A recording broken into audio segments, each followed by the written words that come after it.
Hello Hello everyone, everyone, my name is P.Avinash. My name is A.Lokesh. my name is S.Balaji, We three are studying in Sri Sarda Vidyanilayam. Krantinagar, Visakhapatnam. Andhra Pradesh. Today we had done a project for Atal Marathon. Our project name is Rain harvesting system. Materials required. 2 batteries, 2 motors, connecting wires and 2 battery clips.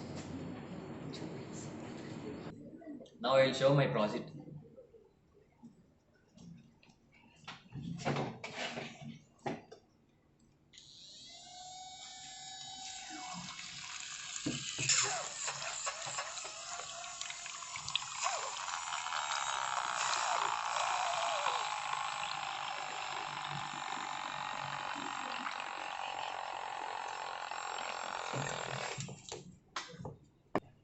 The usage of this project.